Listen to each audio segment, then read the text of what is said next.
Regreso ya y claro, el tema de Quito, algunos dicen la disputa de la alcaldía y yo sostengo de que no hay una disputa entre Yunda y el doctor Guardera, sino hay unas definiciones jurídicas que vale la pena analizar y que de hecho tanto uno de nuestros invitados, no, en general los tres invitados han comentado sobre lo que pasa a Quito y estas decisiones judiciales. Están invitados el señor doctor José Hernández, el doctor Rafael Ollarte y el doctor Hernán Pérez Luz, porque esta demostración de lo que pasa en Quito es lo que pasa en la justicia, lo que puede pasarle o está pasando en la institucionalidad ecuatoriana, pasa por jueces, pasa por fiscales, pasa por este consejo de la judicatura que, denunciando ellos como han denunciado, que no ha sido un proceso limpio, se llega a temas de una sentencia. Algunos dicen que siendo sentencia hay que respetarla, y así dicen los abogados, y teniendo que respetarla, no se le puede pedir entonces al doctor Guarderas que se atrinchere en el despacho y salga como que está peleando un tercer tiempo en el boli, ¿no es cierto? No, esto no funciona así. Pero para aclarar jurídicamente, para analizar, claro, me gustaría primero hacerles escuchar, al saludar nuevamente al doctor Rafael Ollarte, al doctor José Hernández y al doctor Hernán Pérez Luz, lo que la cadena Teleamazonas nos traía como consecuencia de todo lo actuado el día de ayer. Jorge Yunda hizo este lunes una muestra de fuerza frente a la pugna que existe en la alcaldía de Quito. No obstante de que se han producido fallos a favor de Santiago Guarderas, que lo respalda como alcalde, y otro a favor de Jorge Yunda, que lo acredita en la misma condición. Este último convocó a una sesión de consejo en homenaje a los próceres del 2 de agosto de 1810. Acudieron 14 concejales, especialmente los correístas, la elegida vicealcaldesa Brit Vaca y Santiago Guarderas, que abandonó la sala en media sesión tras calificar de inconstitucional la convocatoria de Yunda. Esta convocatoria es inconstitucional, ilegal, yo no puedo avalar de ninguna manera, le repito. Tanto Yunda como Guarderas defienden su condición de alcalde. No obstante, Yunda asumió el cargo desde la tarde del pasado viernes y de hecho este lunes se evidenció que la Guardia Municipal está junto a él. Cuando se trata de materia de derechos humanos, de derechos políticos, de derechos constitucionales, todos, hasta un estudiante del primer semestre de Derecho sabe que están por encima de cualquier otra formalidad.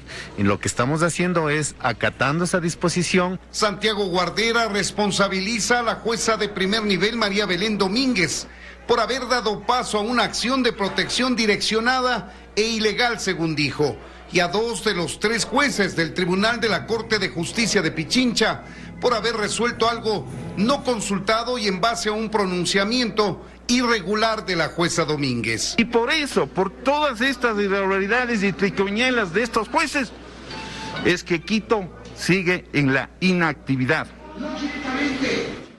Y bueno, esta es una parte, después vienen en el reporte de la cadena aliada Teleamazonas criterios ya de otros ciudadanos, pero esta es la primera posición que yo quisiera plantearle al doctor José Hernández de Cuatro Pelagatos. Gracias por acompañarnos, José. ¿Yunda tiene jueces corruptos o ignorantes? Es la pregunta que se hacen ustedes en Cuatro Pelagatos, y claro, la describen y no hay duda de que en uno de esos casilleros están los 2 jueces de la Corte Provincial, pero esto va más allá.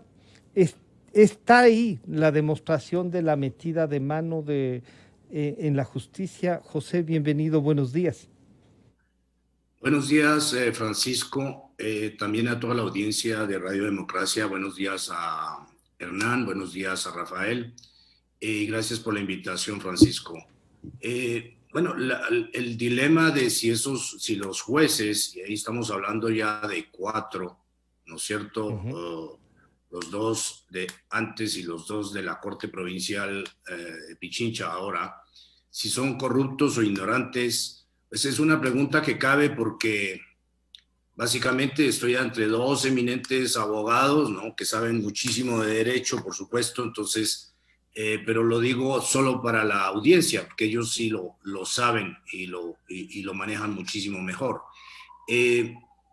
Ver cómo dos jueces de la Corte Provincial hablan de una supuesta parcialidad en un juicio político y arguir aquello o traer como precedente jurídico lo que ocurrió con el señor Petro, exalcalde de Bogotá, que fue destituido por el procurador de Colombia en una acción disciplinaria, siendo él un funcionario de la administración de Colombia y no teniendo sino de lejos que ver, por supuesto que tenía un control que ejercer, pero que se extrapoló y que pretendió sacar a un funcionario público de elección popular, sobre todo, ¿no? Que no dependía. Lo sacó siendo él elegido, etcétera. La Corte Interamericana de Derechos Humanos pues hizo ver que aquellos poderes que estaba ejerciendo un Contralor de la República no calzaban con el sistema interamericano, puso aquello en evidencia, además de que ya había habido instancias en Colombia mismo que habían señalado que aquello que había hecho el procurador no funcionaba. Bueno, traer aquello y ponerlo como precedente jurídico en Ecuador, cuando lo que ocurrió aquí fue un tema de fiscalización hecha por un organismo político como es el Consejo Municipal, en el cual lo que hubo fue, por supuesto, un tema de procedimiento según la ley, según lo que está en la Constitución y en la ley, y habiendo sido aquello avalado por el Consejo, por el contencioso electoral, sí. Pues, o sea, uno se pregunta, aquellos jueces que hicieron eso, hacen ese recorrido, traen eso como elementos de juicio, como precedente jurídico, lo aplican y básicamente quieren pretender que el país entienda que esos jueces que eran concejales debían ser jueces jurisdiccionales, que debían aplicar entonces la absoluta imparcialidad política y que debían no participar y aquellos que participaron no ir a votar. Era evidentemente reformar o reinterpretar la ley y querer hacer pasar su reinterpretación como un hecho legal. Así que me parece, Francisco, que por aquello, si no son ignorantes, bueno, entonces es que son corruptos. Y claro, frente a ese dilema, quiero saludar nuevamente al doctor Rafael Ollarte, ese dilema de o son ignorantes o son corruptos. Las dos cosas son sumamente peligrosas para una justicia y para los jueces que van a administrarla, porque entonces estamos hablando de que han accedido a esos cargos, y parece en el caso de la jueza de primera instancia, que llega incluso sin haber sido abogada todavía, pero ya le hacen jueza, se encuentra una cantidad de problemas, digámoslo así, de problemas, hasta que el propio tribunal, digamos, el Consejo de la Judicatura dice aquí hay fallas, y eso no toman en cuenta los jueces. Pero ¿qué hacemos con este proceso y esta disyuntiva que nos plantean Cuatro Pelagatos y José Hernández, doctor Ollarte? Y el día de ayer, para aumentar ya nuevamente el tema, el contencioso electoral está solicitando información si es que se ha cumplido o no su sentencia. Bienvenido, doctor Ollarte, buenos días. Buenos días, don Francisco, un placer estar con usted, con don José, con don Hernán y con todos los amigos de Radio Democracia. Mire, el tema Yunda sobrepasa en mucho la disputa, por así decirlo, del solio alcaldicio, porque, mire, cuando la gente entrega sus derechos para que estos sean resueltos por parte de jueces, lo hace y lo debe hacer en la confianza de que ese juez conoce el derecho, no es que va a estar adivinando, no, peor aún equivocándose de un modo supino, y que la función judicial a la hora de tramitar las causas lo va a hacer con la debida corrección. Pero claro, le escuchamos a Jorge Yunda decir y darnos una clase, porque él sabe derecho cuando le conviene y cuando no conviene dice que le han hecho firmar los abogados. Nada. Sí, decirnos, los derechos humanos están sobre todas las formalidades. En serio, los derechos humanos están sobre el juez natural, es decir, el juez competente, independiente e imparcial, está sobre eso también, porque tomemos en cuenta que acá hay una dificultad. Usted presenta su demanda, y claro, la primera vez que ocurre esto, uno dice, pues podría haber sido un error, ¿no? De que esto no haya ingresado como cualquier acción de defensa de derechos como garantía jurisdiccional, es decir, que se vaya a sortear entre todos los jueces de la localidad, es decir, jueces civiles, penales, de tránsito, niñez y adolescencia, inquilinato, y cuando digo jueces penales me refiero a los jueces penales unipersonales y a los tribunales penales, y un largo etcétera, y restringir el sorteo solo a jueces de violencia intrafamiliar y solo del sur de Quito. Es decir, usted ha excluido a más del 95% de los jueces que pudieron haber prevenido el conocimiento de la causa en virtud del sorteo. Entonces, no es que es cualquier formalidad nomás. Y peor aún, cuando esto no ocurre una vez, sino dos, pues. Porque ocurre primero con el famoso tema de la acción de protección, que ingresa como violencia intrafamiliar, y luego ocurre con las medidas cautelares, que ingresan como honorarios profesionales. Entonces tú dices, ya no es una cuestión de algún error por ahí que ha pasado 2 veces, eso ya es malicia, pues, eso ya demuestra que tienes un obrar vicioso, que estás direccionando los sorteos, para que encima, en este caso, misteriosamente, haya caído en manos de una juez que semanas antes había tuiteado sobre lo que a ella le parecía la irregular remoción de Jorge Yunda. Mira qué coincidencias más misteriosas, ¿no? Parece aquel que se ganó la lotería 2 veces y no le controlan, ¿no? Así yo justifico ingresos. Declaro, me gané la lotería 2 veces, el gordo, y no tienes ni el boleto. Más o menos eso. Y luego tienes una juez cuyo fallo es también terriblemente y también misteriosamente confirmado por el Tribunal de Apelación, porque uno puede decir, mira, claro, porque claro, cuando pasan estas cosas, la gente empieza a escudriñar y te encuentras con estas cuestiones, te encuentras con el tuit, te encuentras con que la juez ingresó a la carrera jurisdiccional sin título de abogado. Bueno, entonces, y así queremos que chillamos en contra del CIADI, perdone que cambie, que meta esta cuestión, y así tengo a los señores de la Asamblea diciéndonos que cómo es posible que el CIADI, perdón, ¿quién? A ver, los ecuatorianos querremos invertir en el país teniendo esa clase de jueces donde te amañan un proceso y te destrozan, te hacen pedazos. Y bueno, esto llega a la segunda instancia de la Corte Provincial de Pichincha. ¿Y por qué resalto la Corte Provincial de Pichincha? Porque es una corte importante, la Corte Provincial de Pichincha. Hay muchos casos que se resuelven aquí. Y resulta que esos jueces, respecto del irregular sorteo, lo único que dicen, fue sorteado y está bien. No, pues perdóneme. Lo primero que uno se imaginaba es, van a declarar la nulidad del proceso.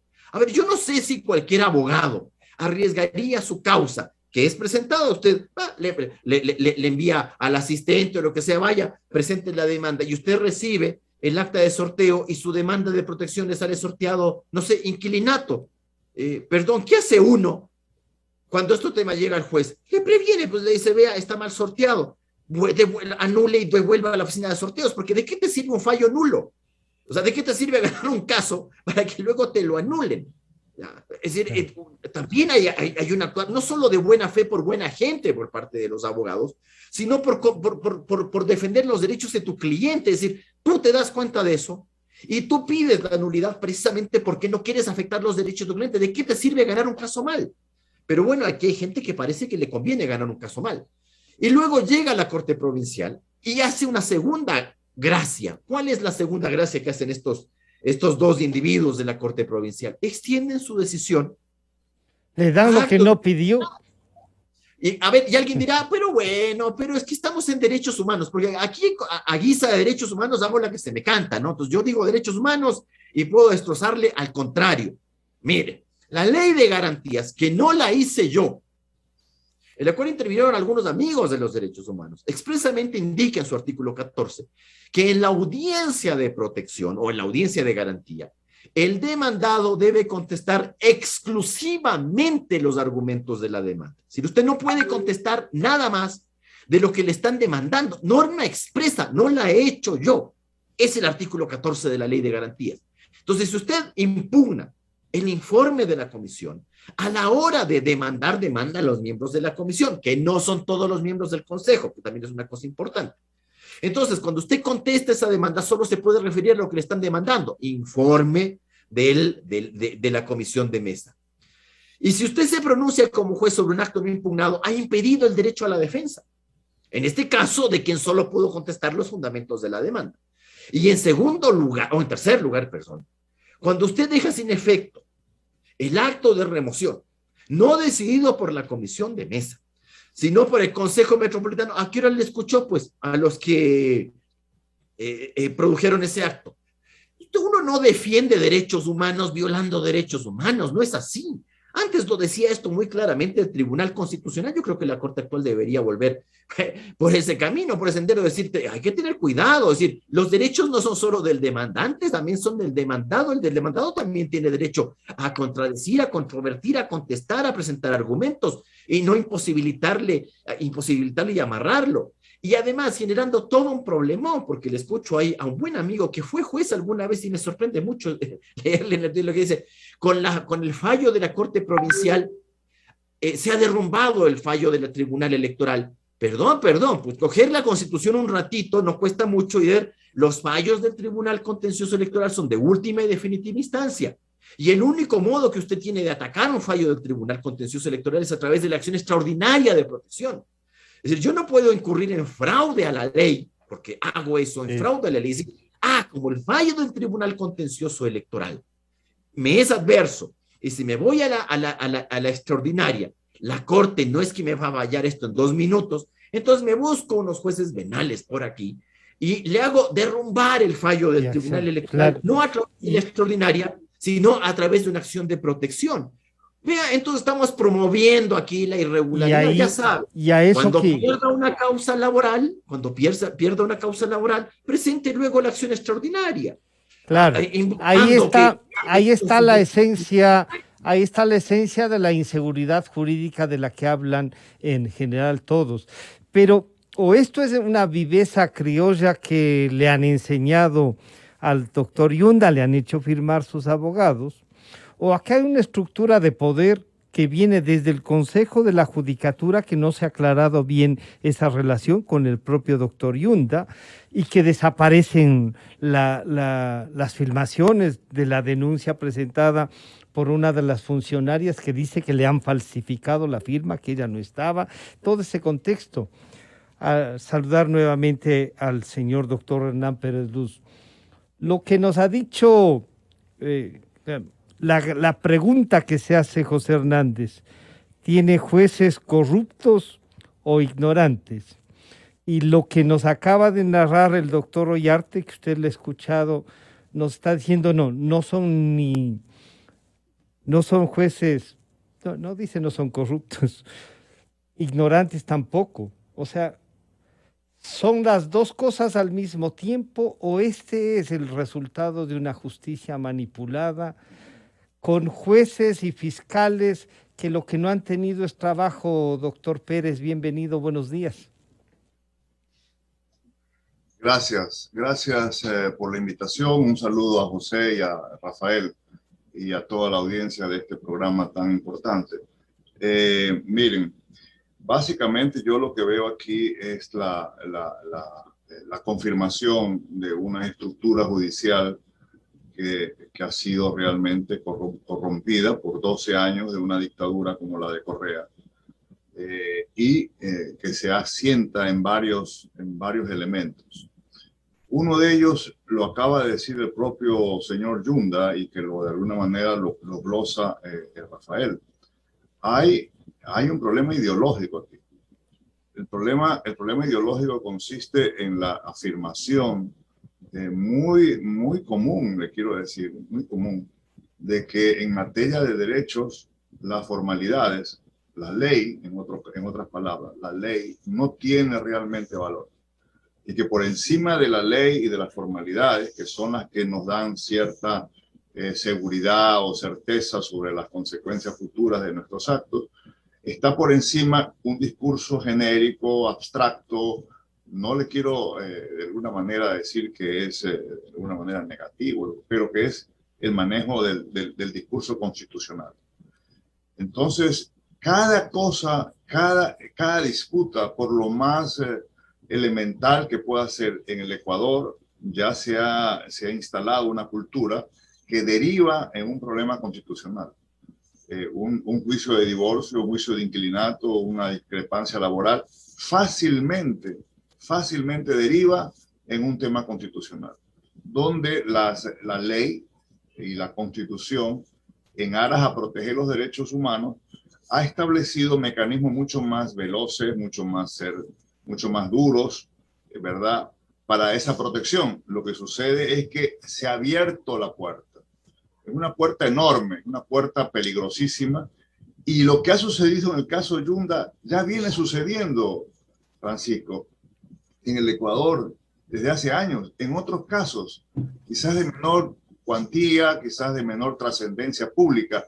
Lo que sucede es que el caso Yunda llegamos al clímax, ¿verdad?, en la que una sentencia del contencioso electoral creado expresamente para dirimir este tipo de conflictos, es decir, en aras a la seguridad jurídica, resulta que no puede ser revisada o puede ser colapsada, como se dice, invocando obviamente la violación de derechos humanos. Y con ese tema podemos aquí en el Ecuador llegar a las barbaridades más grandes y destruir el sistema político ecuatoriano, ¿no? El hecho de que un cuerpo político se le quiera adscribir o exigir el mismo rigor que tiene un tribunal de justicia ordinario es absurdo, porque estaríamos aquí entonces atentando realmente con un principio democrático, ¿verdad? Claro, yo no quiero decir que ese cuerpo político puede arrasar con los derechos y con las garantías, pero esos derechos y garantías del señor Yunda deben ser vistos desde una óptica diferente a aquella que pueden tener una discrepancia de dos comerciantes o dos empresarios, ¿verdad? Pero lo que ha sucedido es la suma de una serie de problemas que tiene el sistema judicial y que no queremos enfrentarlo porque es muy complicado, porque es muy difícil o porque hay muchos intereses. Aquí hay muchos intereses en juego en controlar a la justicia y es fácilmente controlable hoy en día gracias a este discurso ideológico, ¿verdad?, del tema de los derechos. El artículo primero de nuestra Constitución ya lo dice. En el Estado ecuatoriano no es un Estado ya de derecho, es decir, un Estado en la que se respetan las reglas, sino un Estado de derechos. Entonces, con esa visión, ahí están las consecuencias. Me van a decir todo el discurso de defensa de derechos humanos, estamos quizás o que estoy aquí proclamando el regreso a un Estado autoritario. No es verdad. La Constitución del 98 ya hizo un avance, ya declaró la Constitución como una norma de directa aplicación, pero eso no puede destruir el valor que tiene la ley, porque a través de la ley es donde se garantizan nuestros derechos.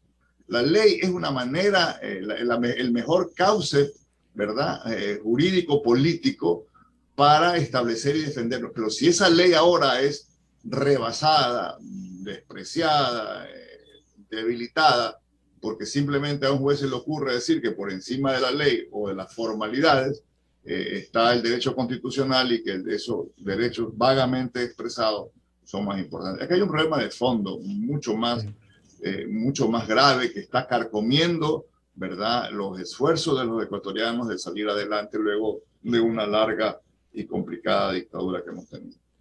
José, entonces lo planteado es, siendo este dilema entre jueces corruptos o ignorantes, están manipulando, y eso es corrupción, pero parece que ignorantes no son, quieren llevarnos a este punto ideológico que nos han planteado el doctor Pérez y el doctor Ollarte, diciendo, oiga, están destruyendo. Hay aquí un afán entonces de anarquía, de control, y tiene la aplicación de su narrativa y una aplicación de una visión de la sociedad en donde todo se vale, y el que controla con los hilos la justicia es el que puede decidir lo que nos pasa a los ciudadanos, José. Sí, Francisco, hay aquí un tema fundamental, que es cuando uno pregunta si son ignorantes o son corruptos, pudiendo ser las dos cosas y no habiendo sino un y en vez de un o, es porque lo que estamos viendo es el uso delictivo del ordenamiento jurídico. Eso es lo que estamos viendo. Es decir, aquí hay gente que sabe usar la ley, las triquiñuelas, que le da la vuelta al tema de los derechos, ¿no? Para poder, de alguna manera, asfixiar el proceso democrático en el país. Porque no cabe que un juez y un juez de una corte provincial o finja ignorar la Constitución, la ley, los referentes internacionales, ¿no es cierto? No cabe, pero lo hacen. Francisco, y aquí la pregunta es, ¿cómo así un juez que empieza su carrera o que está a muy pocos años de haberla comenzado mal? Porque como dijo Rafael, hay jueces que aquí pueden comenzar sin haberse graduado. Entonces, el tema es, ¿cómo así un juez que tiene pocos años o uno que tiene más años arriesga su carrera sabiendo que va a haber supuestamente, ¿no es cierto?, acciones disciplinarias por parte del Consejo de la Judicatura, y sin embargo arriesga a producir fallos que son antijurídicos? Esa es una pregunta que como sociedad tendríamos que hacernos, porque entonces eso nos lleva a ver que en efecto hay jueces que por qué motivos, ¿no es cierto?, si no son corruptos, ¿por qué motivos ponen en jaque una carrera judicial? ¿Cómo así? ¿Cómo lo hacen? ¿Por qué lo hacen? Y entonces hay que entender que esos jueces deben tener ya, de alguna manera, una estructura donde calzan, ¿no? Porque hay gente que está usando la ley en sus negocios o en las acciones públicas, las está usando el ordenamiento jurídico en forma delictiva. Y en este caso, lo más peligroso, Francisco, es saber que eso que era, digamos, patrimonio en un momento dado del crimen organizado, ¿no?, del gran bandidismo, en este momento es parte de la actitud de ciertos políticos. Y eso me parece que es una alerta absoluta para la sociedad. Es decir, los demócratas, y lo están probando el señor Guarderas y todos los concejales demócratas de Quito, no han encontrado mecanismos, y no han encontrado mecanismos tan expeditos, para poder contrarrestar el uso delictivo del ordenamiento jurídico, porque debe haber un uso legal, legítimo, democrático, transparente y absolutamente, por supuesto, como no cabría ser de otra forma, apegado a derecho del ordenamiento jurídico. Debe haberlo. Y lamentablemente los plazos, los mecanismos que tiene la justicia hacen que sean los vivos, los delincuentes, los que puedan usar ese ordenamiento jurídico para crear hechos políticos y de alguna manera tomarse el proceso democrático, dañarlo, corromperlo. Y entonces eso crea un tema impresionante en la opinión, en la ciudadanía, Francisco, y es esta desesperanza, este desasosiego, esta impotencia que hace que los ciudadanos dicen y piensan, ¿y ahora qué hacemos? ¿Sí? ¿Qué hacemos? Entonces, ¿Hacia dónde se adhiere? Claro, siendo ese, José, un problema, ¿qué hacemos como sociedad? Y ese que hacemos debería respondernos la institucionalidad. Y volvemos a un tema que los que visualizaron que había que comenzar por ahí, que era la Corte Constitucional. Si todo lo van a constitucionalizar, la Corte Constitucional tiene un rol específico e importantísimo. Ese rol puede zanjar esto planteado, doctor Ollarte, puede ser la Corte Constitucional o puede ser, como parece, el propio contencioso electoral reclamando la ejecución de su sentencia, que ya pregunta si se ha cumplido, que ya les está enviando al Consejo eso. Pero no hay que desconocer, usted es un hombre de derecho, pero este uso delictivo del ordenamiento jurídico, como nos plantea José Hernández, está también en abogados que ganan juicios y, como usted dice, no necesariamente por aplicar la ley, sino porque tienen habilidades distintas, doctor Ollarte. No, es que Jorge Yunda incluso podría tener la razón. Vea que aquí no estamos discutiendo si tenía o no la razón Jorge Yunda. Lo que pasa es que el señor dañó todo. Es decir, a ver, cuando tú tienes la razón, en realidad haces esto, sería bastante curioso. Tengo la razón, pero tengo que amañar no solo uno, sino 2 sorteos. Luego me hago el tonto y digo que esto es cosa de mis abogados y le deja al abogado colgado, por eso el abogado le renuncia. Y bueno, ¿quién debe zanjar esto? Porque claro, ahora ¿cuál es la esperanza de don Jorge Yunda? También, a diferencia de Santiago Guarderas, Jorge Yunda ha utilizado la política de los hechos consumados. Ahí no valió argumento en el sentido de que el fallo del Tribunal Contencioso Electoral se debe cumplir desde su emisión sin perjuicio del pedido de declaración de ampliación. Es una norma similar a la de la Corte Constitucional. Ahí no importó, se guardó hasta el último, ¿ya? Hasta que no pudo más. Santiago Guarderas hace lo contrario, porque uno decía, bueno, la Corte Provincial, la Sala de la Corte, no puede hacer ejecutar su propio fallo. Eso lo hace cumplir el juez inferior. Y mientras no se ejecutoríe, no va a poder devolver el expediente al juez de primer nivel. Y además la jueza está suspendida, tendrá que ser otro juez. Es decir, nunca hubo un auto de ejecución y Guarderas se fue. Aunque él tiene las claves, así es que eso es otro lío, ¿no? ¿Ya? El uno está sentado en el solio alcaldicio, pero no tiene las claves del Banco Central. Es decir, ¿cómo vas a hacer? Entonces alguien dice, a la Corte Constitucional, la Corte Constitucional tiene que dirimir. La Corte Constitucional hoy día no tiene nada. Nada le ha llegado a la Corte. Es decir, la Corte no es que asume competencias. Aquí no existe el per saltum, como en Argentina. Es decir, yo no puedo atraer procesos así. Tengo que esperar, en este caso, a que cuando se ejecute alguien vaya. El fallo de la Corte Provincial y me envíen la copia certificada de ese fallo de la Corte Provincial para iniciar el procedimiento de selección y revisión. Ahora, si la Corte Provincial, estos 2 jueces han obrado de ese modo, no me extrañará que la remisión de la copia del fallo sea el día del pepino por la tarde, para que no se pueda iniciar el procedimiento de selección y revisión.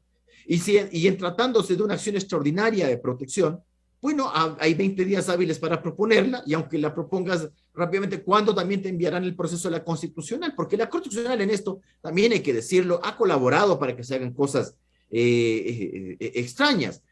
Uno lee sentencias de la Corte en el que se han demorado 1 año en remitir el proceso, y en lugar de disponer sanción al funcionario que se ha quedado con el proceso 1 año, le llama cándidamente la atención. No lo vuelva a hacer, no sea malo. Y no una vez. Ya voy viendo varios de esos fallos publicados en el registro oficial. Entonces, esto es un problema. Esta es la promoción a que la cosa quede ahí. Entonces, si la Corte Constitucional me va a decir, o por vía de selección y revisión, o por vía de acción extraordinaria, de que un juez no puede conocer una causa sin prevenirla regularmente, es decir, a través de un sorteo correcto, regular y diáfano, y no a través de estas mañoserías, pero me lo dice luego de 3, 4 años, qué interesante precedente. Claro. Me está diciendo lo que dice la ley. Y las consecuencias, es decir, la Corte no es mano firme en estas cuestiones, porque a veces pasa esto, ¿cómo no debemos ser tan mano dura, sancionar? Vea, ya está viendo lo que ocurre, ya está viendo lo que pasa. Estamos peleando contra los que se toman los que sacan a patadas a los del tribunal. Estamos peleando como sociedad frente a estos atropellos, a este uso delictivo del ordenamiento jurídico, como bien lo ha dicho José.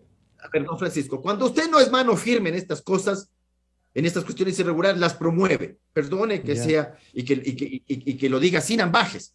¿Ya? Entonces, si usted ve por ahí una sentencia de la Corte Constitucional en el cual se han demorado 8, 9 años en dictar el fallo, o 5 años, y dicen, sí, efectivamente, tiene razón, el fallo es irregular, pero por el transcurso del tiempo se han adquirido derechos y por lo tanto ahí queda. O sea, también uno encuentra eso, ¿desde cuándo uno adquiere derechos irregularmente? Y a través de elecciones extraordinarias dicen, sí, tiene razón, pero va a precio igual. Es decir, qué pena, lo han sonado como tambor en fiesta y da igual. Entonces, sí, mire, el tema de la justicia constitucional también tiene que caminar bien. Es decir, hay cosas que son importantes y no es por el tema de Jorge Yunda y su problema con el Consejo y si debo o no quedarme. Es un tema político, trascendentalmente, o sea, políticamente trascendental. Pero, ¿y lo otro? Sorteos irregulares, tribunales que pasan por encima, fallos de otro tribunal y que no es acción extraordinaria, ese tipo de cosas. Pero si usted no le pone coto rápido, esta cosa va a seguir degenerando. Usted sabe que cuando alguien hace una pillería y le permiten la pillería, si el otro puede, yo también, corregido y aumentado. Y no es la primera vez que ocurre. Lo que pasa es que si no lo terminas de decir, va a seguir pasando. Es decir, lo que está pasando en este caso Yunda no es una cuestión tampoco novedosa, primera vez que pasa. Lo que pasa es que es un caso de alto conocimiento público. Entonces uno dice, a ver, si esto pasa en un caso de altísimo conocimiento público, donde uno dice, incluso los jueces tienen ese control social, porque tienen a la gente mirando lo que está haciendo, ¿ya? Y cuando hace una de este calibre, la gente salta. Y por si acaso, al que dirigió el Colegio de Abogados, no es que no se le debe criticar a los jueces en el Estado de Derecho, los jueces en el Estado de Derecho los critican. Entonces, cuando hacen una de este calibre, que hay que quedarse callado. Y no solo que hay que criticarles, no digamos nada. Hay que criticarles. Hay que criticarles, pero además ellos tienen que demostrar con sus fallos que las críticas son o no efectivas. Y si no tienen, los jueces tienen postura para jueces, renuncien. Esto no es cargo porque no saben trabajar. Es que no pueden llegar los jueces porque no tienen trabajo. Los jueces no son electos. La forma como se legitima un juez no es a través de una elección. Los jueces se legitiman con sus decisiones. Pero esto legitima algo, legitima el sistema. Esto es, perdón, es un tribunal de Quito. O sea, sí. ¿Y por qué pongo en relevancia es un tribunal? Porque en Quito se conocen muchas cosas. Entonces yo le insisto en esto. Si nosotros en Ecuador estamos promoviendo esta cuestión, no le pida a nadie, porque ahora estamos creyendo de que porque el señor Castillo está dejando la fregada en el Perú en una semana y que el señor Petro puede ganar en Colombia y por lo tanto por gravitación espontánea las inversiones van a llegar a Ecuador. No, esto marca, sí. Marca. Lo que se hace aquí no viene nadie con eso. Esto va a marcar esto que se ha denominado la seguridad jurídica. Doctor Pérez, aquí hay una cosa que tiene que destrabarse, pero además tiene que marcar al país. O seguimos con esta justicia en donde los jueces tienen que saber que se les está observando y como dice el doctor Ollarte, se les puede criticar. Y no es que ellos deban decir, yo conversaba el otro día con un juez de la Corte Provincial de Pichincha, a quien respeto y aprecio muchísimo, pero decía, ¿por qué generalizan? ¿Por qué nos atacan a todos? Bueno, algo también tienen que hacer entre ellos adentro para salvar la institucionalidad. Tienen que tener nosotros sí nos peleamos frente a esto otro. Bueno, no es que tienen que pelearse, apliquen la ley y la justicia, no se presten para estas cosas. Y aquí tiene que resolverse de alguna manera. Si es que esperamos, como dice el doctor Ollarte, que en 3 o 4 años ya se han terminado y habrá otra elección. Doctor Pérez, ¿hay salida jurídica para rescatar, yo diría, la seguridad jurídica, valga la redundancia, doctor Pérez? El micrófono. Sí, ya Gracias. básicamente quiero abordar 2 o 3 temas que saltaron aquí en la conversación, tanto de José como de Rafael. La pregunta de José es muy importante. ¿Por qué estos jueces hacen estas cosas? ¿Por qué arriesgan tanto, sabiendo que este es un caso que iba a estar en la lupa de la opinión pública y que lo que estaban haciendo realmente era casi un delito, digamos, de prevaricato, una barbaridad jurídica? Bueno, es muy sencillo la respuesta, porque saben que el sistema los protege. Yo le aseguro, Francisco, que mañana estos jueces van a ser sancionados. Primero, que no van a ser removidos del cargo, van a ser quizás suspendidos apenas por pocos días, y que inmediatamente ellos van a iniciar una acción de protección constitucional para anular la sanción, y esa acción de protección la va a resolver otro juez, que se le va a dar la razón y van a anular la sentencia o la resolución del Consejo de la Judicatura si es que algún día llega a haber una resolución sancionando a estos jueces, ¿verdad? Dirán que ha habido una invasión en la potestad jurisdiccional del juez, etcétera, y este juez o esta jueza volverá a su cargo, no será sancionada, no será removida del cargo, quizás podrá pasar por un tiempo un poco desapercibido y sabrán que el tema de alguna manera se ha muerto. El juez Paredes, disculpe que traiga el caso, fue ascendido, su situación fue mejorada en la época del presidente Correa. Dejó de ser un juez temporal, pasó a ser un juez de carrera y ahora administra justicia en la Corte Provincial del Guayas. Y su decisión ha causado que el Ecuador sea declarado responsable en materia internacional por violación del debido proceso, pero él sigue ahí y no creo que vaya a ser removido de su cargo. Ese es un punto. El otro punto que ha tocado, que usted tocó de pasada, Francisco, y yo creo que es importante tocarlo aquí, es el tema de los abogados. ¿Ya? En cualquier parte del mundo estas cosas no se ven porque, entre otras cosas, sucede que el abogado está arriesgando su permiso, su licencia profesional por hacer estas maniobras. Voy a poner quizás lo que podría ser un extremo. Un extremo es lo que le ha sucedido al abogado del señor Trump en Estados Unidos. Por haber haber invocado causales de nulidad de las elecciones en el estado de Michigan sin fundamento aparente, porque los jueces allá recibían las demandas del señor Trump firmadas por su abogado y tenía que haber suficiente evidencia, al menos indicios serios de que se habían cometido irregularidades en el proceso, y como no las veía el juez, se las rechazaba in limine, que está permitido. Si yo no voy a gastar mi tiempo en payasadas, en otras palabras. Bueno, este señor Giuliani lo repitió varias veces, este ejercicio que en el Ecuador sería normal, ¿verdad? Bueno, el señor ahora tiene un problema serio de su licencia profesional y podría ser desbarrado de la barra de Nueva York. Bueno, y le puedo mencionar muchos casos parecidos. Y no solamente en Estados Unidos, en muchas partes. Un abogado no se arriesga ni de lejos a hacer lo que han hecho los abogados del señor Yunda, porque inmediatamente pueden estar en riesgo su conducta, va a ser juzgada severamente, ¿verdad? El abogado es de alguna manera, como se acostumbraba a decirnos en la universidad, es la cara visible de la ley. El juez es la cara visible de la justicia, el abogado cuando habla de alguna manera en la ley.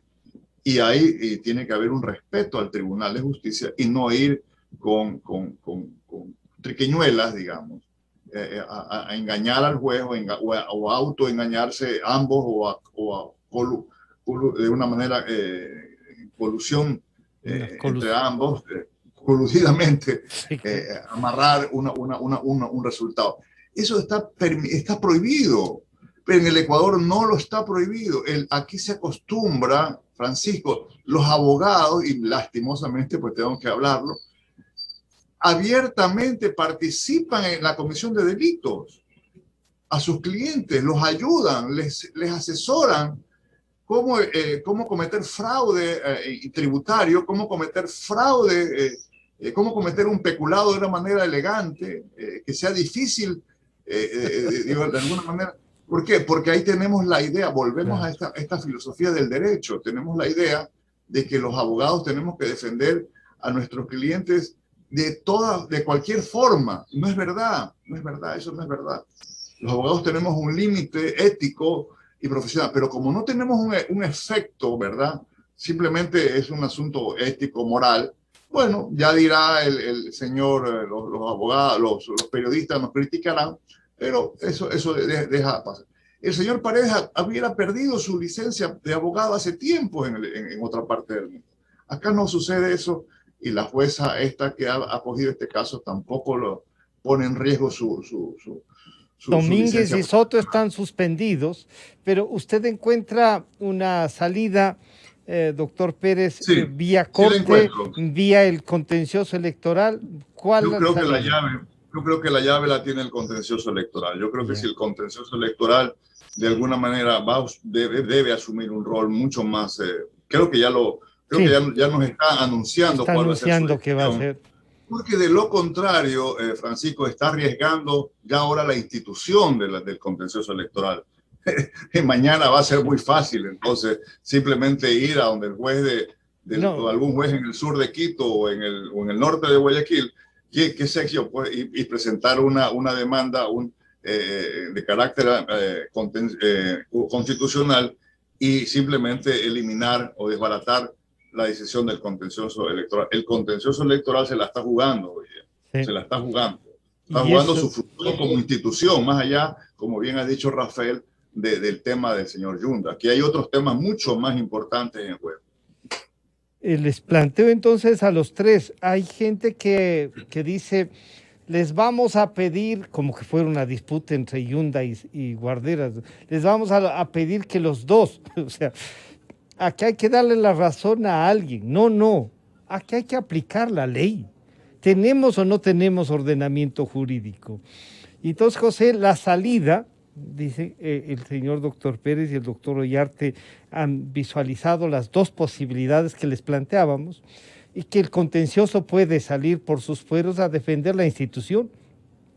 Pero ¿podría darse también una solución política o justamente eso es lo que termina por dañar la aplicación? Y ojalá estos jueces sean destituidos o por lo menos les hagan un tribunal con paredes para saber a qué sala no hay que ir a buscar que les sorteen, pues, José. Francisco, me parece que la solución política no la veo. No la veo por una razón. Aquí un señor que se llama Yunda, pues él sabe que sus abogados han estado coludidos con él para montar estas triquiñuelas, como bien dejó planteado en la parte teórica Hernán, ¿no es cierto? Hay abogados que hacen eso y el señor ha salido a dejarlos colgados y ha dicho que eso le recomendaron los abogados. Sí. El señor ha dicho que esto es un tema de derechos humanos. El señor ha dicho que él no conoce y yo agregaría un caso también, Francisco. ¿Cómo así no se articula y no se completa el tribunal de la Corte que tiene que al señor empezar el juicio sobre el tema de las vacunas chimbas? ¿Cómo así no? Ese tribunal todos se excusan. No hay. Eso deja, Francisco, la idea, porque aquí estamos no solamente en el tema de los hechos, sino el tema de las percepciones, ¿no es cierto? Y la percepción que hay es que el señor es demasiado poderoso y que la Corte Provincial, o sea, allí a todo el mundo las cosas se le vuelven como los helados, ¿no? Se vuelven agua, es decir, que no, allí no hay, al parecer, nada institucionalizado. Entonces, me parece que aquí esto es un tema tan digamos, que muestra tanta descomposición en el tema del ordenamiento, de la aplicación del ordenamiento jurídico, que lo que ha terminado la población es pensando que entonces la solución, si no va por la línea legal, tiene que ir por la línea política. ¿Y a qué me refería cuando mostraba que el señor dice, se desdice, y es en el fondo, con el debido respeto, un cara dura del señor. Entonces, esto, ¿qué es lo que está indicando, Francisco? Está indicando que allí no hay un sujeto político institucionalizado o institucional. Ese señor es cualquier cosa, menos un elemento o un sujeto político, un ciudadano. No es.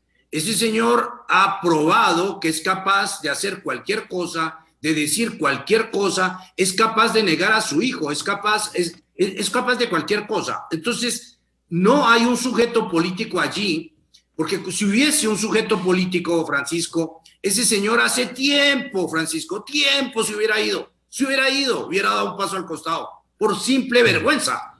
No, porque se cometieron delitos en sus oficinas, y el señor dice, no he sabido, le he pedido aquí a los guardias que no dejen entrar a mi hijo, cuando el hijo en el chat dice que el señor que se reunía y da la cita y da la hora, diciendo la cita es con mi papá, está en los chats.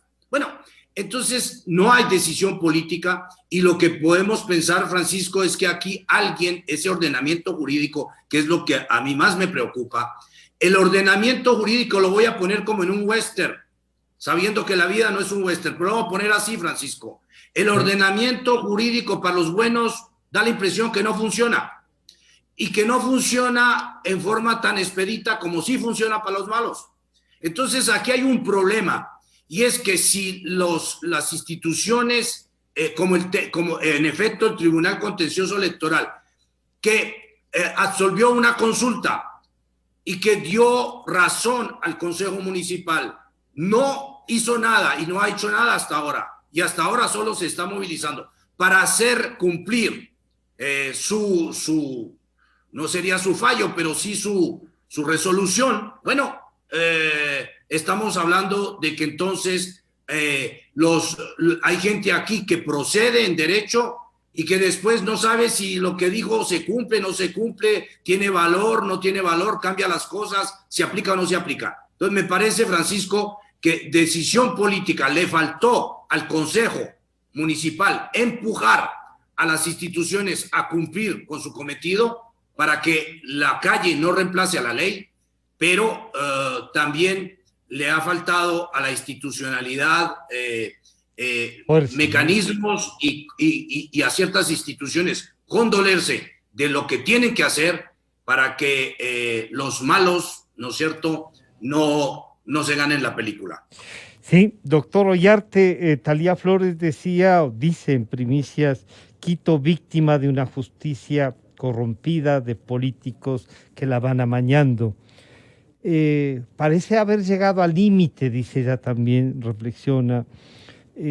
Claro, José nos ha dicho, y lo ha dicho aquí, lo dice permanentemente, si no tenemos el ordenamiento jurídico, instituciones, pero también personas que estén dispuestas a hacerla cumplir. Esto es la ley de la selva. El doctor Pérez nos ha hecho notar que va más allá, que la Constitución sigue siendo un problema, y claro, y peor si la leen como viene, como quieren. La organización delictiva está presente en la justicia. ¿Tenemos o no tenemos salida, doctor Ollarte? A ver, don Francisco, lo que ha dicho don Hernán y don José son evidencias de que, primero, a través de esta permisividad nuestra a la hora de ejercer irregularmente la profesión o ejercer irregularmente la jurisdicción, simplemente la promovemos esa irregularidad. Ya recordaba don Hernán este caso que no es ecuatoriano, pero podemos poner casos que también nos atingen, ¿no? Por ejemplo, el del abogado Dossinger en el caso Chevron. Sí. Allá en los Estados Unidos el tipo está sonado, acá siguen ejerciendo y ejerciendo lo mismo y lo seguirán haciendo. Entonces tú dices, a ver, ¿qué posibilidades de defensa a veces tiene el contrario cuando hay que litigar con esa clase de abogados? Y alguien dice, entonces la respuesta debe estar en el Consejo de la Judicatura. Sí, pero si tú tienes a un vocal como el señor Murillo que va y consigue cautelares en 15 minutos en Babahoyo, bueno, entonces alguien ha de decir lo mismo ha de haber dicho Yunda. Si un miembro del Consejo de la Judicatura puede, yo también. ¿Por qué no? ¿Ya? Y encima es miembro de la Judicatura. Bueno, cosas, ¿no? Cosas. No, se van sumando. Lo que pasa es, como dice Talía, la tolerancia puede ejemplo. Rebasar también, pues. Por eso, a ver, en el caso Murillo podía haber tenido la razón, en el caso Yunda puede tener la razón, pero cuando hacen este tipo de tonterías, uno ya dice, no, la razón no la tiene, porque además está incurriendo en irregularidad brutal. Sí. Entonces, claro, a ver, ¿con qué cara, por ejemplo, el vocal Murillo juzga el tema de un sorteo irregular cuando vimos lo que pasó en Babahoyo? Y bien, gracias. No pasa absolutamente nada. ¿Por qué aquí tenemos a esa asamblea izquierdista hablando de que el arbitraje es tal por cual y que esto y que el otro? ¿Por qué pierden los arbitrajes? Porque los tribunales arbitrales son malos, nos odian, no nos quieren. Ecuador es un país que tiene un peso específico a nivel internacional que no sé pues qué tan grande sea para que nos tengan fijación los tribunales. Pero claro, si pierdes un arbitraje gracias a decisiones judiciales y aquí no repites, como lo del juez, como lo de Flash Paredes. Sí. Puede hacer la bromita del caso del Universo. Nos puede costar una condena internacional y el señor está ahí nomás, pues. O sea, aquí es haga nomás, porque a la larga, transcurrido el escandalazo, no va a pasar absolutamente nada. Pero es que eso ya no podemos permitir. Se llegó al límite. Pero estamos diciendo eso que no podemos permitir. Yo desde que me acuerdo, eso es tan igual como lo de las últimas consecuencias. Vamos a llegar hasta las últimas consecuencias y no llegamos ni a las primeras consecuencias. Pues así es la cosa. Y hoy es este caso, mañana será otro y mañana será otro. Y yo me pregunto, ¿cuánta gente tiene dramas judiciales que uno no conoce? Porque no son casos públicos, porque claro, no se refiere al arbitraje en el cual nos condenaron a 200 millones, a 1.000 millones, a no sé cuánto, el caso Chevron, el caso Merck, el caso este y el otro, y adentro, mira, este temita también, y que también lo señaló don Hernán, el tema este de ignorar la ley a guisa de derechos fundamentales. Yo no sé a quién se le ocurrió pues que el justnaturalismo ignora la ley. No, el justnaturalismo juzga la ley, pero no ignora la ley, pues. O sea, eso es ser ignorante de la ley en todo el sentido de la palabra. Ignorarla porque no la conoces o porque conociéndola te vale. ¿Acaso es una cuestión novedosa? Así no era. A ver, este tema de que la ley no tiene valor y se resuelve por principios, adivine dónde se aplicaba eso y con mucho éxito. En el Tribunal Popular del Tercer Reich de Alemania, pues señor Roland Freisler no juzgaba con la ley en la mano, juzgaba a base de principios. Y el peor de todos, el Führerprinzip. Entonces, aquí la ley no tiene, cede frente a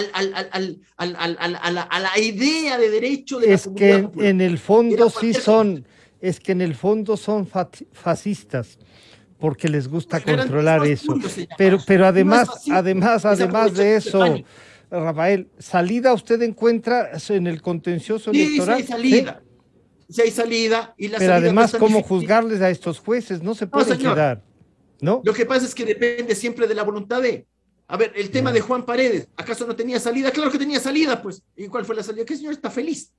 Entonces, claro, dice, no es que no tienes las herramientas, las tienes. Ahora yo le veo al Consejo de la Judicatura con que le decimos, vea, se equivocaron con lo del error inexcusable. Yo no creo que nos hemos equivocado en nada. Un buen amigo mío, el doctor Juan Carlos Benalcázar, que fue uno de los que promovió el tema de bajarse el error inexcusable, se sentía muy mal el fin de semana por este tipo de cosas. Para esto, es decir, decíamos, el error inexcusable fue la herramienta de Yalki y compañía y del correísmo para tener a los jueces sojuzgados e impedidos de fallar, porque claro, cuando fallabas en contra de los deseos de Correa y su combo, le destituían al juez, no se demoraban nada. Entonces decía, se hizo esto ¿para qué? Para que se aprovechen estos tipos y hagan este tipo de cosas. Sí, pero la solución no es volver al error inexcusable. La solución es que los órganos que pueden actuar actúen y actúen rápido. Yo entiendo el tema del orden cronológico y me parece bien, el que llega primero debe ser resuelto primero, pero si sigue resolviendo casos del año de la chispa por la mañana para que me termine diciendo que tienes razón, pero que ya está consolidado y así friégate nomás, no sirve. Para eso no sirve pues, el tema de la Corte Constitucional. Si la Corte Constitucional y el Tribunal Electoral en este caso no van a actuar, bien, gracias, no es que no puede, es que no se te da la gana nomás, ya. Y ahí queda. Doctor Pérez, bueno, esta es la inseguridad jurídica, este es el país que hay que reconstruir, pero como ustedes han dicho, hay que hacerlo desde el ejercicio de la profesión también, los jueces, y eso tiene que ver entonces con esta constitución de principios y no de derecho, o de derechos, si es que quieren con la S aumentarle todo, doctor Pérez. Es parte del problema, es una conjunción de varios temas. La clase política ecuatoriana sigue viendo a la justicia como un mecanismo, una parte, una especie de patio trasero. Sigue siendo muy apetitosa el control de la justicia por todos lados. Usted va creando instituciones y estas instituciones de alguna manera fácilmente se corrompen. Fácilmente caemos en este tipo de situaciones. Otro elemento que quizás no se discutió, pero que es importantísimo, es la educación legal, ¿verdad? Hay un problema muy serio en la formación de las universidades, de las escuelas de derecho. Prácticamente es casi el origen de muchos de estos problemas está allí. Otro problema muy serio es el tema del ejercicio profesional, ¿verdad? De la abogacía y la poca o ninguna responsabilidad a la que está sujeto los abogados en el Ecuador. En muchas partes, ya no estoy hablando ya del mundo desarrollado, sino inclusive de América Latina, hay un movimiento y hay decisiones muy serias por parte de los límites a los que se tiene que recurrir. Y hay obviamente pues otro tipo de intereses económicos atrás de mantener a un sistema judicial totalmente sometido al vaivén de intereses coyunturales, ¿no? Bueno, el tema tenemos que abordarlo desde todas sus aristas. Institucionalmente conviene, por ejemplo, conviene mantener todavía el sistema por el cual los recursos de protección constitucional los conozca cualquier juez de instancia, o vamos a preferimos que se cree una sala en las cortes provinciales especializadas en materia constitucional. Dejo abierta, puede haber discusión. No es mejor, no es necesario mejor que la Corte Constitucional vuelva a conocer en apelación las decisiones de los recursos de amparo o recursos de protección constitucional. Yo creo que probablemente vamos a terminar en eso. Y si podemos seguir haciendo preguntas, ¿conviene mantener estas cautelares realmente, al menos las autónomas, como un instrumento necesario? ¿Cuáles son las responsabilidades que más adelante se tienen? Bueno, hay muchas cosas que se podían hacer, pero cuesta trabajo, cuesta tiempo, cuesta superar muchos obstáculos, porque hay muchos intereses. Créame, Francisco, el sistema como tal sí tiene beneficiarios. Yo le podría aquí mencionar, y creo que también Rafael lo puede hacer, decenas de casos en las que evidentemente hay una manipulación de la justicia constitucional. Eso produce muchos réditos económicos, ¿verdad? A través de estos mecanismos ideados para proteger los derechos humanos, se han convertido lamentablemente pues, en mecanismos para otros fines. Para salvar beneficios. ¿Sí? Tenemos que hablar del tema y tenemos que proponer reformas y tenemos que comenzar un movimiento, ¿verdad? Por todos lados. De lo contrario, como usted bien dice, esto se desmadra. Los propios jueces, porque hay jueces honestos, obviamente. Sí, hay. Entonces, y ellos son los que levanten la voz. Ellos son los que protestan. El movimiento en Italia, el famoso movimiento de las manos limpias, comenzó por los jueces. Digámoslo así, una rebelión de un poco de jueces que dijeron, hasta aquí llegamos, nosotros no vamos a permitir, y comenzó un movimiento muy serio. Hoy en día, por ejemplo, hay una reforma, quedándonos en la misma nación, en Italia, una reforma constitucional que tiene que ver con una consulta, un referéndum, con una serie de reformas que va a está introduciendo el presidente Draghi. Es decir, el tema de la justicia es un tema de actualidad en muchas partes y tenemos que revisarlo y tenemos que estar constantemente listos y abiertos a discutir y a debatir la manera como esto puede realmente enderezarse. Sí, y esto es, así es que esta pregunta, esta cuestión de si Yunda tiene jueces corruptos o ignorantes, mi estimado José, hemos visto que tiene de los dos. Aquí hay de las dos cosas, pero el país tiene esas dos cosas. Y Yunda es el reflejo de eso. Nos hemos dado contra el espejo de lo que hemos permitido que pase. Algunos dirán, es que es injusto decir que hemos permitido. Sí, nunca nos callamos frente a lo que iba a pasar, pero ha pasado. Y este es el momento que la institucionalidad, si queremos recuperar la reacción. Muchísimas gracias al doctor José Hernández, al señor doctor Rafael Ollarte y al señor doctor Pérez por acompañarnos. Sí, nos han dicho que este es un momento especial. Este es un momento especial. Hernán, muchas gracias. José, muchas gracias. Y Rafael, muchas gracias nuevamente. Un buen día. Gracias. Volvemos enseguida. La revista de Opinión Democracia agradece a las siguientes marcas. Inicio de espacio promocional y publicitario. ¿Te imaginas aventurarte en una caminata que te lleve a una increíble cascada, donde te puedes relajar en medio de la naturaleza?